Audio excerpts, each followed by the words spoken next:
that they actually are able to pull out something here. So Game one, though. Fan service game. Pick everything.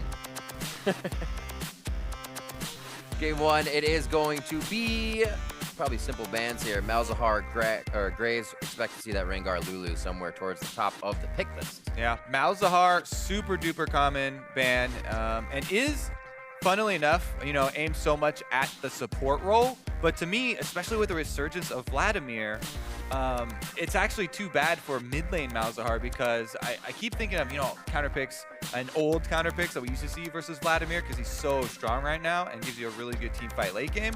What else can people use if he continues to be so popular? Malzahar was one of them, right up there with the Anivia and the like, but you never get a chance because the support one is always banned out. Following that up with Karma ban as well there for TSM, and you can see they are targeting Lemonnation, and they're encouraging him to go the, Maokai and Blitzcrank route here, it looks like. Do it. Still have the Nautilus they could flex down there. It's been a while since we've seen that. Definitely. A little bit better in the top lane, though. Last. We don't picks. No ban coming so, in yeah, FlyQuest. So we'll get confirmation whether that was intentional or not. Regardless, though, what Camille that leaves us with is a wide open mid lane. Camille has been first pick for the top lane for split push for Hauntzer. They want to set him up to carry. I mean, there's been so many videos, and Hauntzer himself talking about how he wants to be a leader on this team. He wants to be a carry on this team, and with that comes with calling for more resources. He is set up on Camille. Even after the nerf, she's still one of the champions where if you can get her some money early on, she can become a massive split push threat. She can also chase down kills super well. And then meanwhile, on the other side, as we said, FlyQuest maybe a little bit more return to standard here, and they are focusing on more of the standard priority picks that most teams actually have very high up there. So the Lulu Rengar, they quick clock into the Vladimir as it comes through. Looks like I would have figured that was FlyQuest, but it's TSM's. Yeah, and as I was talking about, Vladimir, very, very strong team fighting, especially later in the game right now. This proto build that everyone's going with the Ignite in mid lane has been enough to take down pretty much any AD carries as soon as you get to the mid game.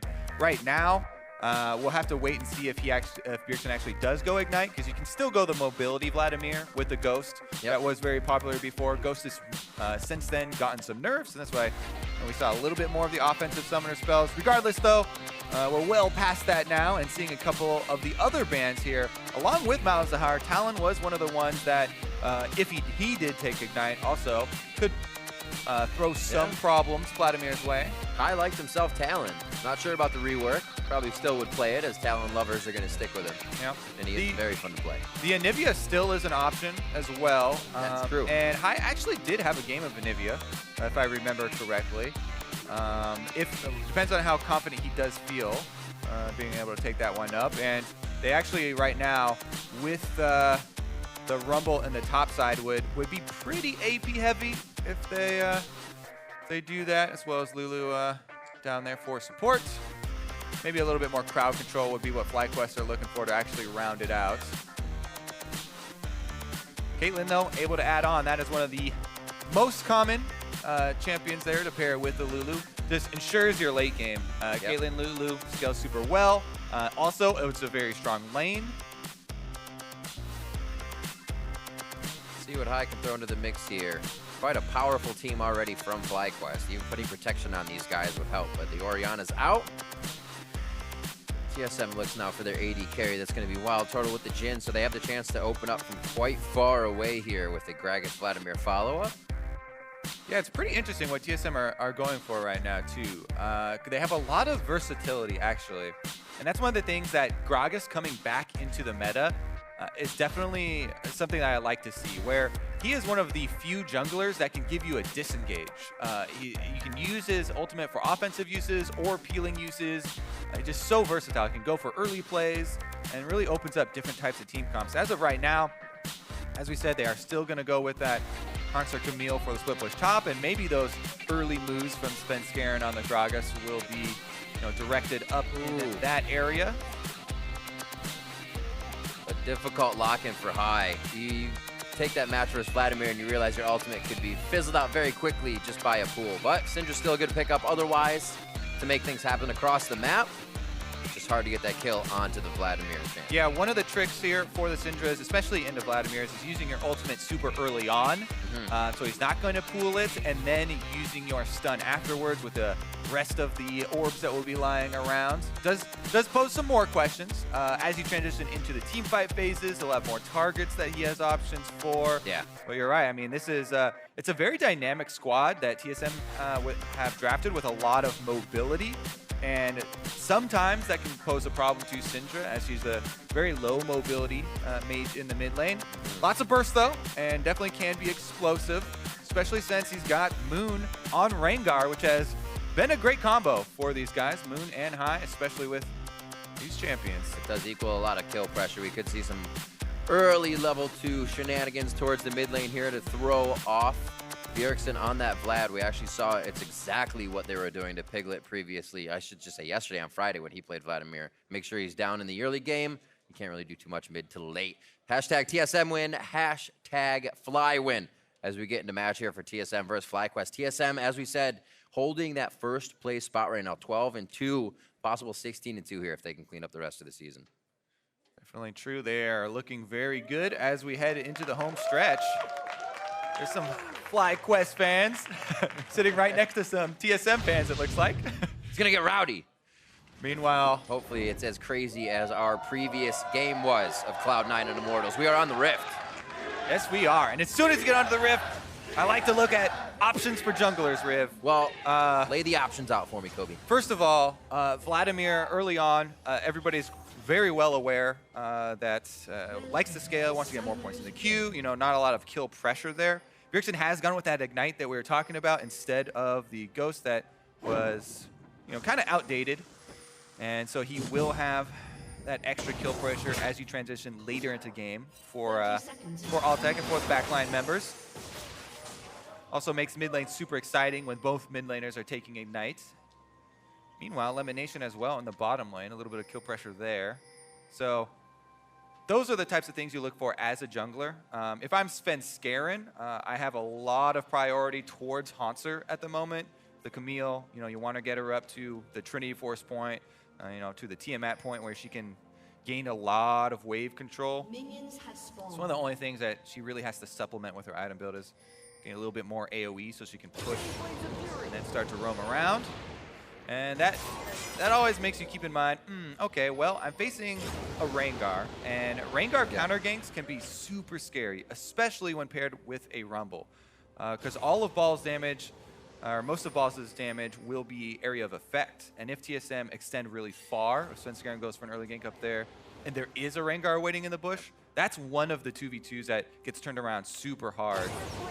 So while you do want to pressure that lane for Hauntzer, you have to be very wary and try and track the enemy Rengar. That's why I look at this one deep ward on the Krugs actually from TSM. It doesn't give them any information because the Rengar is going to the opposite side. What it does let them know is that Moon is not going for one of those super early, some people consider them to be cheesy routes up to the top side to go for one of those super early ganks or get into position for any sort of Camille Rumble action. A push up from Lemonnation and Altec just to slow things down on Biofrost and Turtle. We'll have to see how Moon starts things off from the jungle. He has been pretty pivotal, as we said, towards the mid lane. Just look to be some lockdown control from this Lulu and Caitlyn in that bot if they get around them. It'll be interesting to see how High goes up against Bjergsen here. We haven't seen too many Vlads really control the game outright. Paul's pushing up his lane on Rumble, as he should, and then gets a little bit of information. It costs him maybe one execution on that melee minion. He's still got experience for it, though. Not a big deal. Plus, he'll let the wave push towards him. Now that he knows that there is an enemy Gragas on this quadrant of the map, and Svenskeren, as kind of expected, is trying to make it work up around this top side of the map. Really interested to see as well how Balls performs here on Rumble. It's been not a while since he's had it, but not as often as before. And that was his wheelhouse champion. Svenskeren finding a little bit of love for Moon in the jungle. He doesn't have that red buff yet, so Svenskeren may be able to trickle away here. Moon's going to keep up the chase, and Svenskeren flashes critically. Over the wall, the flash. It's going to be Balls picking up the first blood. And they actually use both solo laner flashes. Got to keep your eye on that. Balls does have bubble buff, double buffs. Got to be careful. Hauntzer could keep in range, but they say don't worry about it. High also blew both of his summoners, and he doesn't want to lose too much towards mid lane. Yeah, I mean, they got the first blood. That's definitely good for FlyQuest in the collapse there, as I believe it was a body slam over from Svenskeren, and that's why he found himself in a lot of trouble. Let's take a look. Yeah, so Vision first, so he was being a little bit cautious. Just the timing here from Moon. Oh, he gets to start the fight very good with the barrel going off. Yeah.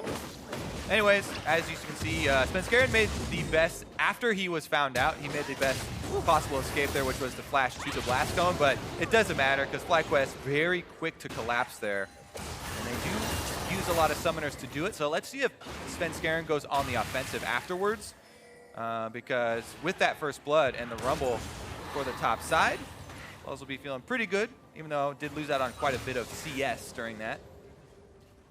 High pretty much expending the mana pool there as he gets pushed under his turret. Bjergsen still trying to deliver that damage as he has Crimson Rush up, staying very close the whole time for Harass. Look at this Moon gank. He's right behind Bjergsen right now as well. Red buff. He's a little too focused on getting that kill onto High with low mana. The Ignite goes down. Pool not in range for another Q. High is going to trickle down, but he will stay alive. Second kill going over to Moon. High Moon once again gets right back out on the field. I was thinking maybe Svenskeren will be the first to action, but the Rengar, experience lead, red buff as well, and Moon is definitely set up for success now as well. The kill credit, High hasn't gotten any of the actual last hits for these kills on the Syndra, which he would definitely like, but they are going to good effect here, and we'll see what Moon can do with that from the jungle. Also, always got to keep in mind the passive from Rengar. Starting to stack up with all those unique kills that he does get. One on the jungler, one on mid so far.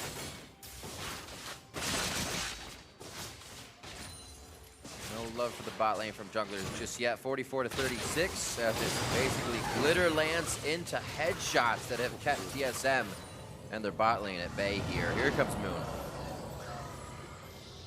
Is he? All right, they're waiting for the minion wave, and boop. Exhaust goes down, actually kills him. Aggro is taken up top. Exactly. Very good job by Lemonnation. You want one of the range champions to start taking it out first, because the range champions can very clearly stay on the edge of the turret, and Lemonnation just takes a couple of shots really easily. What you don't want to happen is your melee, your Rengar jumping in as he's going in. That's like the only way that you give over a kill in that situation. If the Rengar gets the turret aggro, and then maybe TSM is able to turn something around under the turret. Regardless, though, this is a massive snowball for FlyQuest. They play off of the top lane, counter invade here, and then the Caitlyn, Lulu, constant pushing, constant pressure does take its toll here. It'll be interesting to see if Hauntzer can keep his bit of a lead up now as the lanes start to swap, throw them out of what could be an advantage there. Balls did get his kill early, but Hauntzer can still come back into this game and be a problem. Definitely true. Altec just on the backside of Balls here. He may be able to make something happen if he comes through the brush. Lulu here gets the roam as well. One of the biggest benefits of getting your turret down early, you can see the rotations from FlyQuest. They send Altec and Lemonnation up onto the top side. They want to keep their advantages rolling through here. Keep that high tempo. Caitlyn perma pushing here. Lulu will be up there for the assistance as well, and even though Hauntzer had a decent amount of CS, 1v2 probably shouldn't be able to make much happen. Yep. They say keep things rolling. We heard kind of an interview from Aframu yesterday saying there's only a few people that continue to boggle your mind. They'll come back to lane and they try to do something immediately. High was one of those people, and so was Mata. Exactly. I mean, people talk about shot calling all the time in a kind of an abstract way where it's hard to pin down, the actual strong qualities of, and there are big differences there. One of the biggest is the speed with which you can actually prep your next move or your next couple of moves so that you're already prepared. And the more prepared you are, the more work you do ahead of time, the less of the situations where we see teams end up in Baron and having to decide once they're already there whether they're pulling off or whether they're forcing it down or something. And shot callers like High and stuff, those are the guys that always have the next step plan out. Whether for better or worse is not always the same. It's a lot of thought process. It's not like you get to walk back to lane, check Skype, talk on Discord, and then talk to your friends again. It's always about the game. It's the Let me go online. I'll Google it, look up what's the next best step. What should I buy? Honestly, though, TSM prepping a topside move. You can see waiting in the wings is Svenskeren. Biofrost is playing very aggressively, though, and that's causing FlyQuest, as they know this is their weak side up on the top side. They're just backing off, playing very cautiously, and they're able to get the objective cross-map. Altec, Moon, and Balls now all picking up 1 kill. Nice little buddy system they have going on as they sort these out. Bjergsen, his first back was that Negatron cloak, so he's actually been able to stand against these orbs of high and just farm back and forth. Looks like Gragas, Svenskeren, I should say, taking over the blue as Bjergsen won't need it, and that may speed up his jungle a bit so he can get back to lane. High's been quite pushed up, and they may be able to work that. Yeah, High trying to make the most of his blue buff here, just dumping spells into Bjergsen. Bjergsen was able to get his Negatron recall off previously, though, trying to chug his potions to keep up, and the extra magic resist is helping, but slowly wearing away. High continues to push him under the turret. Meanwhile, the Caitlyn Lulu doing exactly the same here. Just Turtle, too, so he can't really get up too close to clear these. That means quite a bit of damage on the turret. That means more acceleration in this game for FlyQuest if they can take down top as well without an answer. Also, it gets to be a very scary situation for TSM, as FlyQuest have had a long time with control of this quadrant of the map, and you can see that's why TSM are being so careful. Biofrost in particular, they're bringing multiple people with control wards for this blue quadrant because they know that FlyQuest are trying to set up in the top triangle, this top lane, jungle, and mid portion of the map. And it's, despite all their best efforts, the turret's about to go down. Forward. Altec did get solo gold on the last turret, shares the gold this time with Lemonnation and the rest of the team. TSM looks like they're good to go. Pretty good planning of their own. As we said, they're prepping this control wards, and they were building their defense so they don't actually lose anyone. However, bottom side. I think he wants to fight on that too much. Throws down the ultimatum. Syndra's coming down the river as well. Balls just wants to survive at this point. Up to E, throws it off. Hauntzer! Not able to get the last few hits in as the scrap shields continue to come up and Balls just kites around. And people continue to wonder what is up with the TSM first game of a series, win rate, because it's not very good, and there's a lot of ideas of where it comes from. They have just seemed like fairly slow starters this season, even though they rally very often to come back in a series. This is a giant lead for FlyQuest here in game number 1 of the series, and after taking the top outer as well, rotate on the duo right down there to mid, last outer turret standing, they can easily send Balls back up top lane. That teleport is ready, by the way. So even if there is action that does break out, a lot of wards here around the mid lane, prepped and ready for them to react. So much protection here for Altec. Having a very nice game, 115 to 88, as Turtle's lane was kind of chaos in the beginning with how much they pushed. Forced to go to the top side, still not able to see us there. So waiting on a bit of power from what WildTurtle will have. FlyQuest continue to pressure advantages here and probably grab this next Infernal Drake without too much trouble winning. Yeah, they're grouping everybody up. They're actually not even going to wait for the teleport. Balls is just walking down on Rumble. Now, the decision here, you want to save your Rumble ultimate for the dragon fight. It's actually a while off, so there's an option of using it to push them off this turret, but you would definitely want to at least get a decent amount of damage done with it if they do, because that would be a possible opening for TSM to go try and go for a counter move. Currently, though, TSM just trying to play defense here. Almost. Close, but no cigar as well. Various wards by TSM, 3 to guard a brush. Makes sure FlyQuest don't have enough time to knock them out. Stun into a slight heal. Another ultimatum onto Balls, and Gragas. Svenskeren coming up this time. Yeah, nobody's here to help Balls this time. It is actually Svenskeren coming for Hauntzer, but he backs out, able to ult the wave and clear out the majority of it. Nicely played. Hai's roaming up now too. I don't know about this dive. I think they can turn this on Svenskeren. Also has no flash though. Minion being closer now. Nice wait by TSM there to make sure the minion wave was in range. A turret shot along with unleashed power. Another kill possibly coming in onto Hauntzer. Looking to drop one more orb. Hauntzer with the dodges, but he can't do enough to get out of the way. Double kill for Hai for a bit of a roam to the top side. Yeah, Hai's control over mid here. You know, constant roams. These are the playstyle that we previously had associated with him so much. Makes a play bottom, comes back up top side. Even though balls goes down this time, worthy sacrifice for them. It's funny too, we just mentioned before it was 1 kill across those 3 members. Now 3 kills for Hai in just a few minutes. 6-1 here with a 5,000 gold lead. And honestly, this is one of the things that, one of the reasons why FlyQuest, they were a bit sad with, you know, the losses that were piling through, to say the least. Nobody likes to lose. But Which is true. They also talked about maybe it was a little early in the season for them to start reaching for those surprise picks and maybe going a bit too far with the theory crafting. This team comp here and this game opening up the series is a lot more of that return to normalcy and kind of more expected picks. Here we go though, is another look at it. Hai actually, FlyQuest, it looked like without that vision on Svenskeren, thought that TSM had given up on this dive, and that's why they actually had balls still there. Hai then cancels his recall, comes in. He does end up having to burn his flash to close that distance, but definitely worth it for them. Grabs another kill, and man, they are off to such a good lead. Infernal Drake is the perfect thing for snowballing ahead as well. As we expected, uncontested.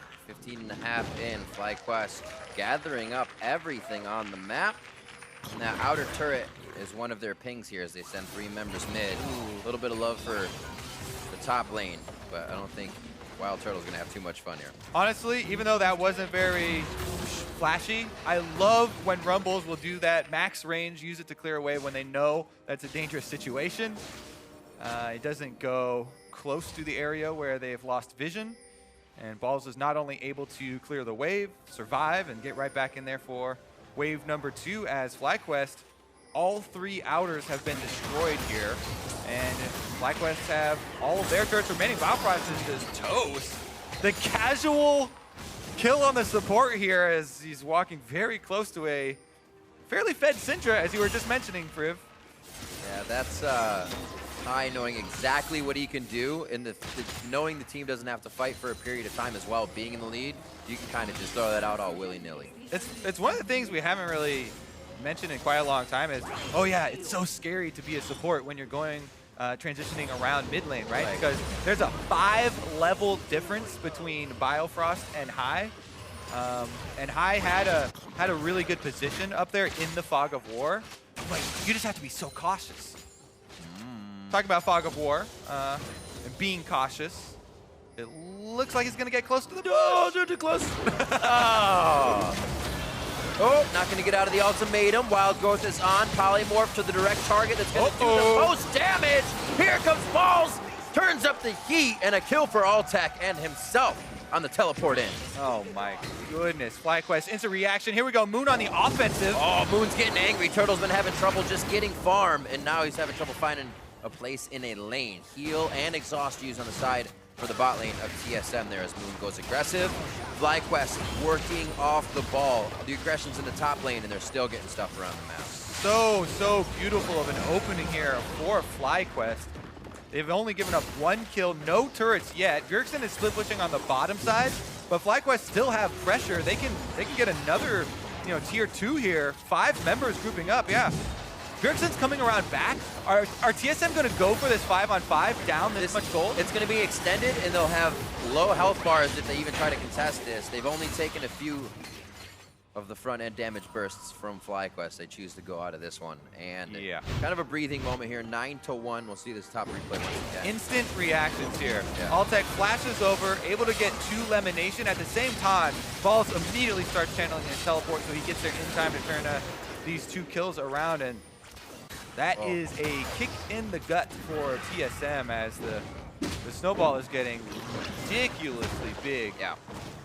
Feels great. That replay for Altec having the Hurricane is just such a good feeling. You have 2 members standing close together. tearing away at shots with your support behind you. The buddy system of Altec and Lemonnation has been strong this season. Coming up only on 20 minutes. Altec goes back to the bot lane just to farm up a bit because everything's pushed up too far. It almost gets too dangerous for them to do anything else here so early in the game. And they've done such a good job of playing cautiously, you know, when needed thus far. Nobody from the bottom lane here from FlyQuest has a death to their name. Actually, they've only given up 1 kill as a team total, so that's not saying a whole lot. Here we go, though. Wonder how many he can scatter. It's going to be Svenskeren down. Bjergsen actually Frodo in. He does live. A quick shield coming out there, and it's going to be Svenskeren. The ultimatum onto high. A quick shot from Curtain Call takes him down.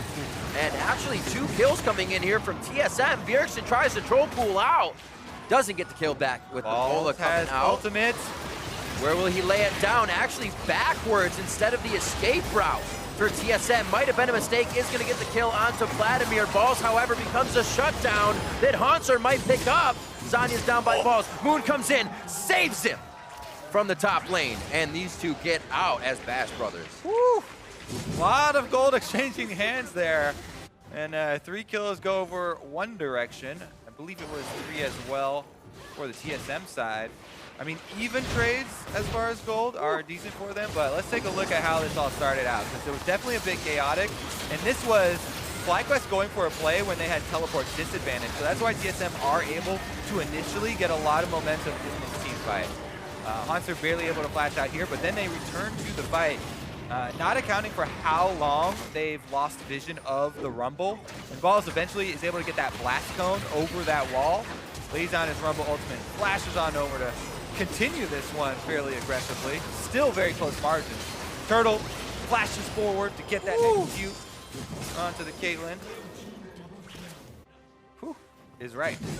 Who is right? A lot of quick calls there at the end to make sure it happens in their favor. 8,000 gold lead now. Looks like they aren't stopping either. Back to lane. As I said before, they're going to keep putting something on the platter. Basically take it right off. TSM gets done. Yeah, very good showing from FlyQuest. And even though it's so early in the game, 21 minutes, not surprised for them to go straight for the Baron.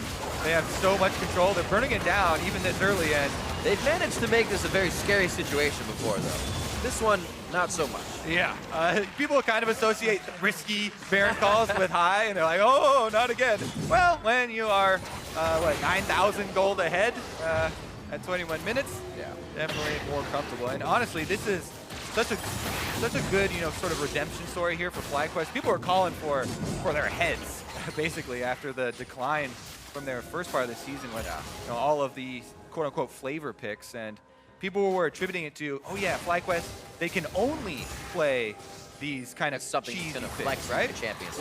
But very clearly, and Lemonnation has stated many times himself even, you have to be able to play, the meta as well. Right. And FlyQuest, they use the Caitlyn Lulu pushing. Yeah. They snowball that ahead. Plus, they were also handed a very nice, early jungle lead when the invade from Svenskeren went wrong. I'd say this coming back as well. TSM might be going for a flank though, Riv. It's so close, Altec. Yeah, is able to get out. A quick shield from Lemonnation to deny any follow-up damage. Do they have something coming from the side? Balls actually has no ult that he can put behind them, but Flamespreader can still grab a few people. Looks like Bjergsen's going to be the first one. Gets a good heal off from the teammate himself. And now it looks like they are just forced back here. Brute force by FlyQuest, not even having to start a fight. Yeah, they're able to kite back. Nobody really gets knocked in with that Gragas ultimate. Nobody gets snared up either, so FlyQuest disengage long enough and usher up these minions with their Baron buff. Inhibitor down for them, 23 minutes into the game. Keeping on pace with last game. We just saw Immortals Cloud9. Seems like everybody's got hot feet today.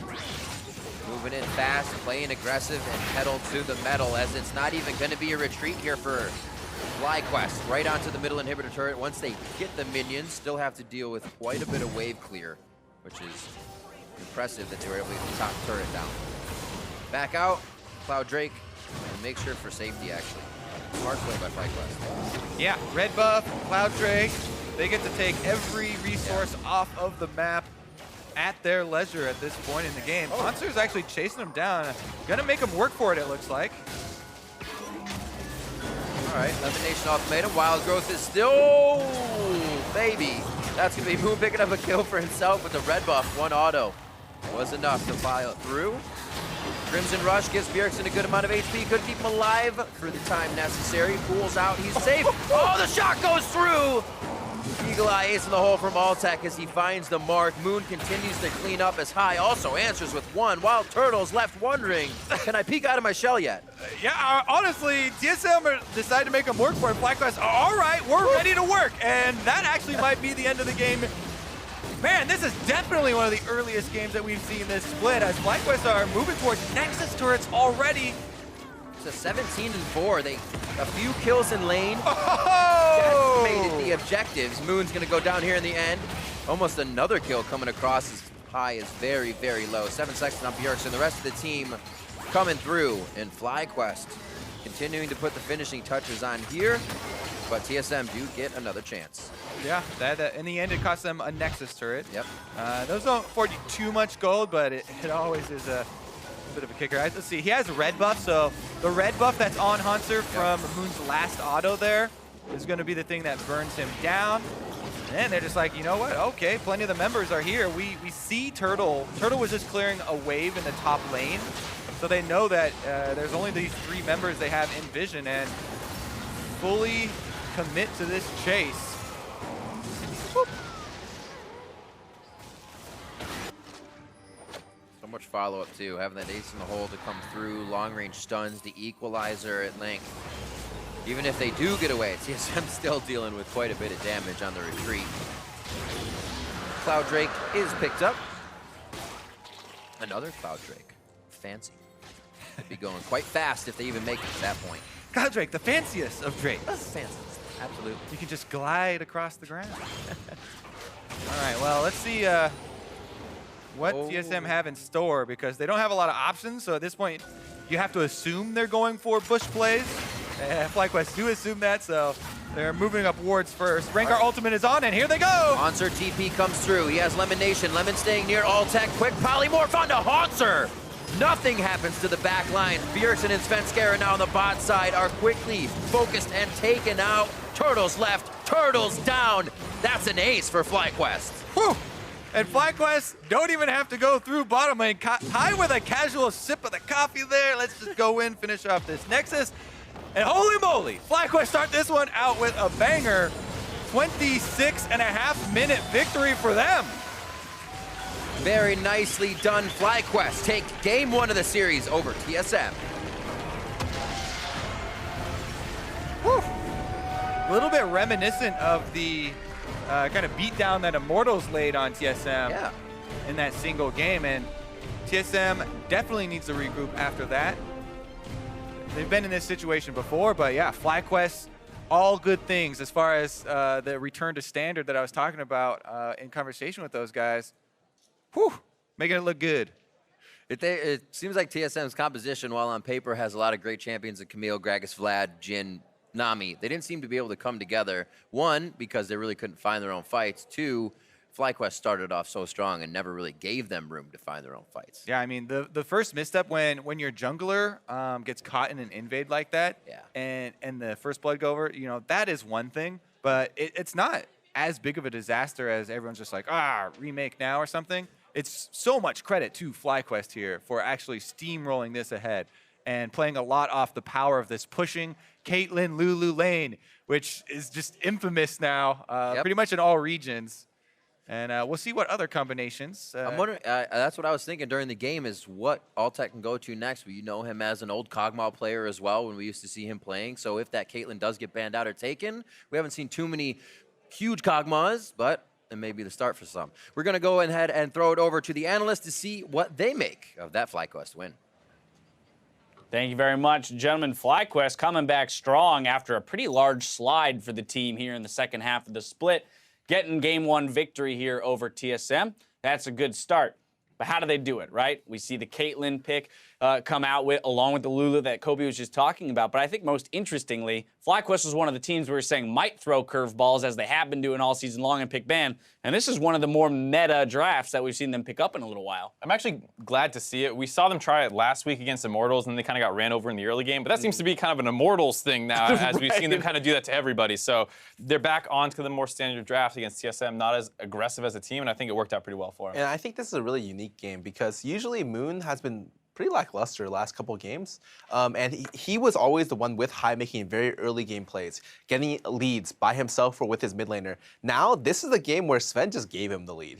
They invaded and it was just a bad timing, gives away a free kill to them, and then he's able to snowball because the other team plays poorly. I'm still not convinced Moon's back on form, but he played pretty well. Yeah, jury's still out on that one. I think it's safe to say let's see some more games before we make a decision on Moon. What were you going to throw in there? Oh, I was going to throw in a little bit about the draft. I didn't really like TSM's draft at all. They take like the Vladimir in the end of the first rotation pretty early on, first draft phase, excuse me. And then they makes them do double mid bans, and then they are not particularly effective. He still goes to Syndra, and then the Caitlyn pick is what really bugs me. Is like you see the Lulu, you see the Caitlyn still on the table. It's such a dominating bot lane. Just like force Lulu onto anything else. Just throw one ban at the Caitlyn, please, because they took the turret again at like 7 minutes. And it happened every game that we've seen Caitlyn. And especially when you ban Karma in first rotation here from TSM, right? So you're already like looking to dismantle that powerful Caitlyn bot lane. Okay, but you still left up Lulu. If you're going to hand over the Lulu, take the Caitlyn away. Find another way to remove that pick from the table. I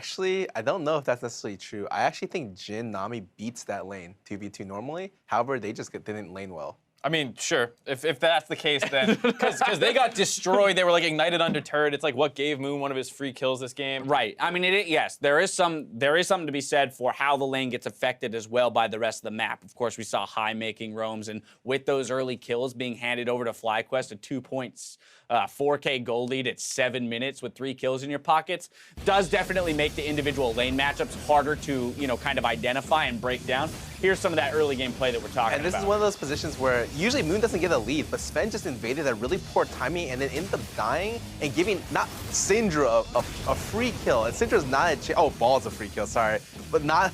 Also who you want to give a free kill to is a Rumble in the top lane. In general, just felt like they were really disrespecting Moon a little bit this game. Like, this was not a super creative gank. Moon just walked behind the pushing Bjergsen and ganked him at level 5. Level 5, he gets a kill. And then it was almost the same thing in the bot lane. We're like, oh, we're super low under turret. We haven't recalled yet. And then he cuts them off from behind to stop that. And they get another basically free kill almost. And I mean, this is what you're talking about, Scar. That was clearly set up by 2v2 trades in the bot lane that brought Nami down to that low of health. So in that 2v2, FlyQuest coming out on top, finishing off the kill there with the Rengar visit. Right, but like I said before, like it doesn't seem to me like that one side of a 2v2. You think about the most dominant laning champion, which is Karma. But afterwards, Nami and Lulu are pretty similar. In fact, I would say Nami might be even slightly better in lane, specifically in lane, not out of lane. The only problem I see with it is like, how do you match the push? Like maybe you can win trades, but if Caitlyn cues the wave and Lulu cues the wave, how do you keep up with the push? But I think it's okay going into it a little bit. Okay, I mean, I like this conversation. Let's see if we can find more ways to talk about it as we watch the meta develop, because I'm sure this is not the first or not the last time we're going to see that particular matchup. What I want to talk about is that stat that we just saw on your screens there while we were looking at TSM gearing up for Game 2. In Game 1, Game 1's across the split. They are now 7 wins, 8 losses. So that's, I mean, we've talked about this plenty. TSM this season has gone to third games many a time. Game 2, their record improves slightly. 8 wins, 6 losses. Game 3's, though, guess what their record is? Do you know? 8-0. 9-0. 9-0. 9-0 in Game 3s, right? So, I'll be curious to see if the trend continues here up against FlyQuest. Hey, we lose the Game 1. How much do we really learn? How much do we adjust our playstyle around the team that we're facing? And will they make the proper adjustments to take the next 2 games in a row? Hey, but what's great is they're getting so much practice on stage. They're getting more practice than almost any other team. There you go. Not on purpose, hopefully, but just because. I mean, I guess it just shows that FlyQuest needs to win this next game because there's no hope apparently going to Game 3. That's a very good point. All right, how does FlyQuest close it out here? But on the blue side for Game 2, what do they do to make sure that they can seal the deal? The Caitlyn's really important. Okay. So, off the bat, I know Turtle's not a great laner, and you saw the stats before. Altec's averaging -8 CS at 10 minutes or something like that. He was up 30 something insane Yes. this game. Yeah, so he's up 33 at I 20 think minutes. securing the Caitlyn is the key to this game for them, at least through bot side, and they can play around that. If they have a lane like that to set up Moon, even if Moon's not super far ahead, he still gets that kill for free. And I think they just need to play a little bit more respectful to Moon in the sense, like, I don't know why they were making such aggressive plays where, like, Sven's just, like, super deep in the jungle without, like, great lane priority. And then the same thing with Bjergsen not respecting the potential gank mid. Last thing to touch on here is Hai receiving player of the game for the Syndra performance in the mid lane. But more so what I want to talk about with him is how we feel he is going to be able to adapt to the changing meta in the mid lane, right? At the beginning of the split, he's playing the Corkis and whatnot. Now we're looking at, okay, solid game on Syndra with the Orianna and Talon bans thrown at him. But with the prevalence of Vladimir and the likes, do we feel like this is kind of a niche, something that Hai can slide into with relative ease? I think it's okay. Like, I don't think Vlad's super hard, and all you need to do with Vlad is, for the most part, know how to lane the champ, and then like find the ability to team fight, like get the flanks, get the like decisive like flashes in. I think Hai is really good at doing that. I think one of the biggest things is just like he roamed really well the first game. The double kill he got on top lane is just like a signature bait, and I think that if he does more of those and plays champions that do have a lot of CC, bring a lot of damage, I think Syndra's a champ that shouldn't have fallen to the wayside. That everyone stopped playing Syndra, but you should still be playing that champ. That champ is so easy to execute. If you get a lead, the other team doesn't exist when you ult. I think it's a big thing too is that Hai is like not the lane dominant Syndra. He's the get out of the lane and make stuff happen Syndra. And TSM gave him those opportunities with that invade by Svenskeren and then that top dive, like you said. Like, if Hai doesn't get out of lane and he's just stuck farming and maybe getting like a 10 CS lead versus a Vladimir, that's not great for the way that FlyQuest tries to play the game. All right, well, we're moving on to Game 2, ladies and gentlemen. When we come back, we'll see if FlyQuest can close out the series. Their Game 2 against TSM is after the break.